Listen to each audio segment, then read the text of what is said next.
La grève des contrôleurs aériens de Polynésie, une réalité depuis hier soir 19h. Cela mérite d'être souligné car c'est plutôt rare. Dernière grève en date, 24 heures, le 31 janvier dernier. Une grève un peu passée inaperçue car le service minimum est imposé par les textes de la Direction de l'aviation civile nationale.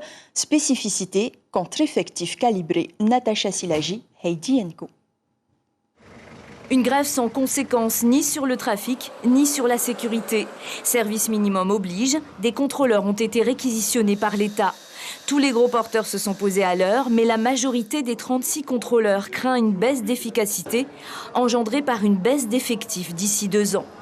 Pour l'instant, nous ne sommes pas en sous-effectif. Les décisions qui vont être prises en ce moment par la direction générale vont donner des sous-effectifs à l'horizon 2024. Et c'est cela que nous dénonçons.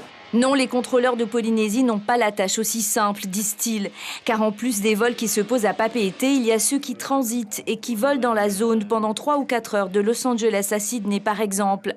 6 équipes qui se relaient sur 24 heures, qui refusent d'être réduites.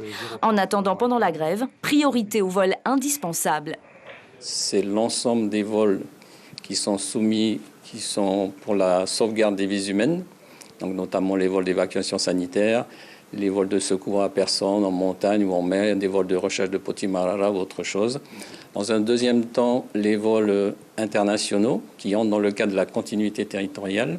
L'État a déjà dû emprunter l'an dernier pour payer ses contrôleurs. La faute à la crise Covid et à la diminution significative des taxes payées par les compagnies aériennes. 14 postes perdus au total en 3 ans. Un coup de colère qui va contraindre les jets privés à patienter. L'information en continu sur Polynésie la première, Internet et réseaux sociaux.